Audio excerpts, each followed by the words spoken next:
બંને બાજુ ભાજપની પેનલ નથી, જેને ભાજપે સમર્થન આપેલ છે એવી લીગલ સેલ સમરસ પેનલ છે.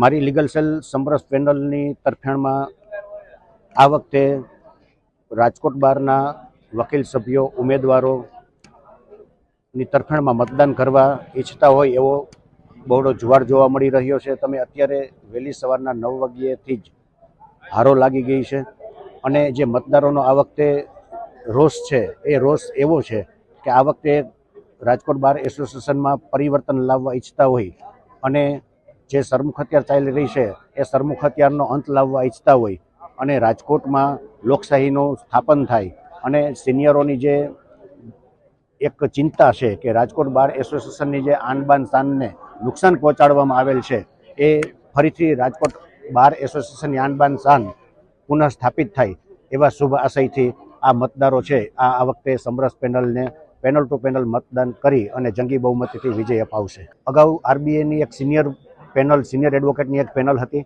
એ ઉપરાંત ત્યાર પછી હું વાઇસ પ્રેસિડેન્ટ હતો એ વખતે આ બંને પેનલ દરમિયાન વકીલ ભવનના કામ ઉપરાંત 5 એકર જગ્યાના કામ આ કામો અમે હાથ ધરેલા હતા. એ કામો 1 વર્ષથી એને કોઈ આગળ ધપાવવામાં નથી આવ્યા ગઈ પેનલ દ્વારા. એટલે ફરીથી જે પડકારજનક પ્રશ્નો છે એ 5 એકરની જગ્યાવાળો અને વકીલ ભવનવાળો, એ ઉપરાંત હાઈકોર્ટની બેન્ચનો જે ચળવળ અટકી ગયેલ છે એ ઉપરાંતની અગવડતામાં એટીએમ, પોસ્ટ ઓફિસ, ઈ સ્ટેમ્પિંગની સુવિધાથી માંડી ઘણી બધી અગવડતાઓ છે. તો આ બધી જ રાજકોટ બારના સિનિયર જુનિયર વકીલોને આ અગવડતાઓ દૂર થાય અને એના વેલફેર માટે કંઈક કામગીરી થાય.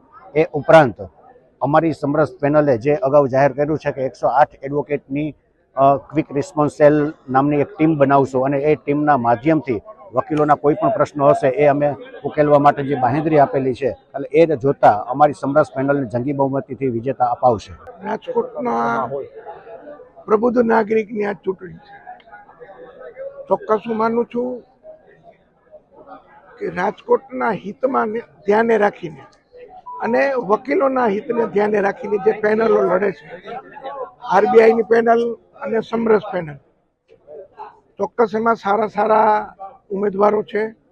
પણ રાજકોટના વકીલનું હિત, રાજકોટના કોર્ટ અને બાર એસોસિએશનનું જે ડેવલપમેન્ટ થઈ રહ્યું છે અને એને જે વિકાસ, એને જે ગતિ આપી રહ્યા છે એવા લોકોને હું માનું છું કે ચૂંટવા જોઈએ. અને મેં પણ જે વકીલો પ્રગતિના સાથે ચાલે છે એની તરફે મતદાન કર્યું છે. સપનું પૂરું કરવા માટે ચૂંટાઈને આવેલા લોકો સક્ષમ તો છે. હવે કોણ ચૂંટાઈને આવે છે ને પોલિટિકલી કેટલોક એને સપોર્ટ છે. હું માનું છું કે હાઈકોર્ટ બેન્ચ છે એ થોડુંક પોલિટિકલી સપોર્ટ હોવો જરૂરી છે. ગત પેનલની અંદર સપોર્ટ હતો જ.